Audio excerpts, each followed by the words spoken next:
Bienvenue dans un nouvel épisode de Les coopératives, un modèle d'avenir. Alors que les défis sociaux, économiques et environnementaux continuent de croître, les coopératives se positionnent comme une réponse innovante et durable.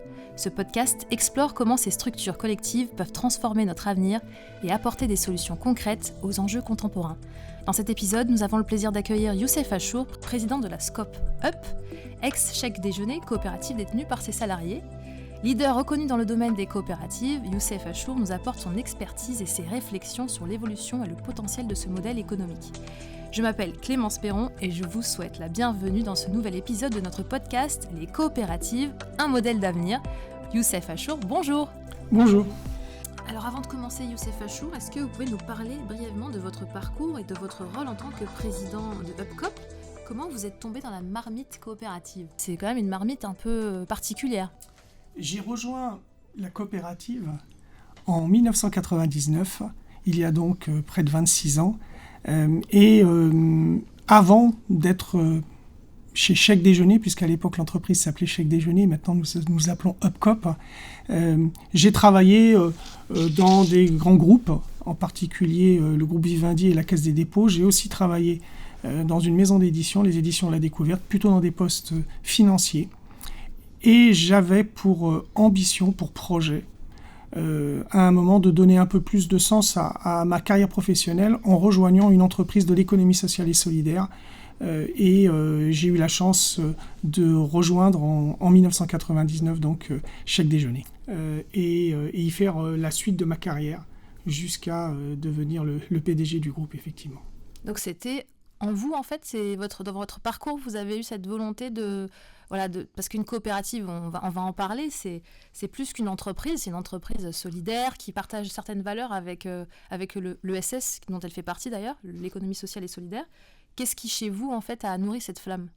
En fait, cette flamme vient de très loin, puisque quand j'étais gamin, je vivais dans les cités à Bondy, en Seine-Saint-Denis, et il y avait énormément de militantisme dans le quartier dans lequel j'étais. Donc j'ai été baigné de l'engagement, de l'esprit militant qui m'a amené à m'engager dans l'associatif, à découvrir aussi le monde des SCOP, parce qu'à l'époque, il y avait des jeunes, des plus grands que moi, qui s'engageaient plutôt en créant des SCOP, des sociétés coopératives de production. Donc j'ai connu ça très tôt, plutôt dans le domaine du BTP ou dans le domaine des travaux en direction des populations.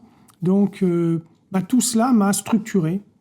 Ensuite, j'ai eu un parcours universitaire syndicaliste et puis un parcours engagé politiquement, etc. Donc pour moi, ça paraissait normal de relier mon engagement citoyen dans la cité avec celui de faire que l'entreprise ne soit pas un lieu comme ça complètement isolé en tout cas de mes aspirations. Donc c'est pour ça que le projet coopératif m'intéressait. J'ai eu la chance de pouvoir rejoindre un projet coopératif, en particulier celui du Chèque Déjeuner, puis aujourd'hui celui de UpCoop. Merci beaucoup pour ce partage. Vous avez pris connaissance des résultats de l'étude menée par la Fédération nationale des caisses d'épargne sur la perception des coopératives par les Français. Alors sans vous donner d'orientation, est-ce que vous pouvez me dire, vous, ce qui vous a plus marqué, quelque chose qui vous a choqué, par exemple ? Lorsque l'on sonde les gens sur le modèle coopératif, on retrouve effectivement le paradoxe. C'est un modèle qui est attractif, mais qui reste méconnu. C'est un modèle pour lesquels les gens ont une certaine aspiration, en se disant c'est vrai que c'est un modèle intéressant, dans lequel les personnes qui y travaillent, les salariés, sont associés à la vie de l'entreprise. Mais en même temps, il reste un petit peu méconnu. Il y a une zone d'ombre comme ça qui reste autour parce que ce n'est pas un modèle dominant. Ce n'est pas le modèle, effectivement, que l'on nous apprend à l'école. Ce n'est pas celui sur lequel s'appuient aujourd'hui les modèles économiques de la société. Donc on y a retrouvé dans ce sondage, dans cette étude, on y a retrouvé un petit peu ces aspects paradoxaux. On aspire à plus de valorisation des gens dans l'entreprise. Les gens ont plus envie de s'investir dans l'entreprise, mais l'entreprise ne leur permet pas forcément de pouvoir remplir, en tout cas satisfaire ses aspirations. Et donc il y a cette perception un peu particulière. C'est en même temps un modèle intéressant, attractif, et en même temps un modèle qui questionne sur le fait qu'il n'est pas très connu, Donc, il reste utopique dans l'esprit de certains. Et en même temps, il questionne sur le fait est-ce qu'une coopérative peut se tenir dans la durée, alors que les faits le prouvent. Exactement, on va en parler avec vous en particulier. Alors effectivement, il y a un paradoxe qui est mis en avant, mis au jour dans cette étude, les aspirations des Français, vous l'avez dit, plus d'entraide, plus de solidarité, et les valeurs actuelles, en tout cas qu'on perçoit, est-ce qu'elles sont réelles ou pas, c'est les valeurs de rentabilité, de performance. Vous avez dit donc, à très juste titre, qu'elles étaient, qu'il y avait un décalage. Est-ce que vous pouvez l'expliquer, vous, avec votre expérience, pourquoi on n'identifie pas le modèle coopératif comme immédiatement la solution en fait, à toutes ces aspirations? Oui, hein, on nous a construit sur le fait qu'il y avait probablement une contradiction à être en même temps performant et solidaire. La performance est souvent identifiée comme étant un acte individuel. Hein, donc la performance collective n'est pas forcément perçue, alors qu'on en parle souvent dans le sport, dans d'autres, mais dans l'entreprise, non, il faut être performant individuellement. Donc finalement, le collectif n'est que le résultat d'associations de performance, mais pas finalement un groupe qui s'auto-alimente et qui constitue les bases d'une efficacité collective. Et je crois que c'est ça aujourd'hui qui reste un sujet d'interrogation. Comment on peut être dans une entreprise, partager le pouvoir, partager la richesse, travailler ensemble et construire une forme de performance qui n'est pas forcément uniquement la performance individuelle. Exactement. Alors, le modèle coopératif repose entre autres sur la démocratie, la participation des sociétaires. En quoi cela représente-t-il pour vous une réponse pertinente à ce que nous traversons actuellement? Donc, ce sont des crises à la fois politiques, sociales, environnementales, géopolitiques, économiques.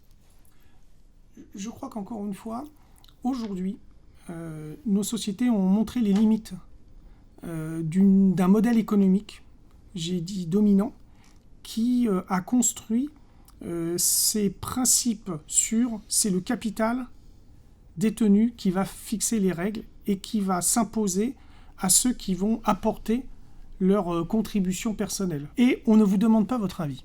Voilà. Globalement, j'ai le capital, donc je décide de la manière dont l'entreprise doit fonctionner. Et je crois qu'aujourd'hui, les limites que j'ai évoquées, celles qui montrent qu'aujourd'hui, ça crée sans doute une richesse sociétale, mais globalement, cette richesse, elle est mal répartie. On ne donne pas la possibilité de pouvoir discuter de la manière de créer de la richesse et discuter de la manière de la répartir.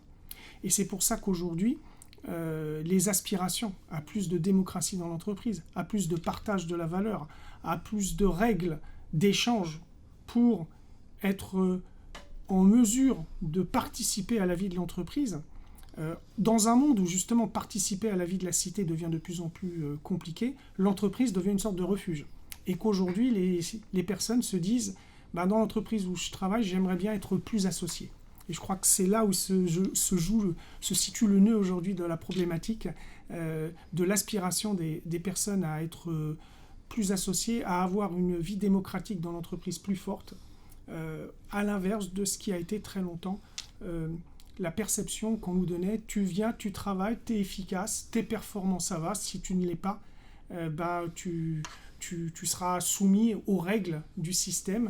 Et je crois qu'aujourd'hui, cette volonté de collaborer, cette volonté de partager le pouvoir, mais aussi la richesse, est une donnée sur laquelle on ne pourra pas, je dirais, s'exonérer dans l'avenir. Les défis de la société d'aujourd'hui nous amènent progressivement à plus de démocratie d'entreprise, à plus de citoyenneté d'entreprise. Et vous, justement, en tant que président d'un grand groupe coopératif, est-ce que vous pouvez nous dire quels sont les défis auxquels vous devez faire face, les difficultés et aussi les avantages de ce type de gouvernance? Je crois que les défis sont les mêmes que toutes les entreprises. On est dans un monde de plus en plus concurrentiel, de plus en plus complexe à lire, à traduire, à décliner. Présenter aujourd'hui un plan stratégique, il y a encore quelques années, c'était à 5 ans maintenant. Je veux dire, un plan stratégique à 2-3 ans, on a déjà l'impression d'être dans du long terme. Donc les problématiques d'une entreprise, coopérative ou pas, sont les mêmes. Toutefois, dans une entreprise coopérative, il y a cette possibilité de pouvoir échanger, de pouvoir discuter. D'abord parce que le système nous l'impose. Je rappelle que moi-même, je suis aujourd'hui président parce que j'ai été élu par mes pairs. Voilà, c'est donc, j'ai des comptes à rendre. J'ai des comptes à rendre à ceux qui m'ont élu, et j'ai des comptes à rendre à un conseil d'administration composé lui-même de salariés. Et je crois que ça participe vraiment à faire en sorte que nous puissions travailler ensemble dans une orientation qui va privilégier le long terme au court terme, qui va s'inscrire dans la durée, plutôt qu'effectivement être soumis au diktat du dividende, du résultat immédiat. Et ces aspects-là, aujourd'hui, font que pour moi, c'est plutôt confortable de pouvoir présider un groupe qui ne s'inscrit pas que dans le court terme. Bien évidemment, il y a des échéances. Et il faut que je rende compte tous les ans à mon assemblée générale, avec mon conseil d'administration, du travail que nous fournissons. Mais je pense que nous pouvons nous inscrire dans la durée. Et ça, c'est quand même une forme de confort. En même temps, tous les jours, il y a un combat à mener. En tant que président, il y a le combat de faire en sorte de maintenir ces deux piliers d'une entreprise coopérative.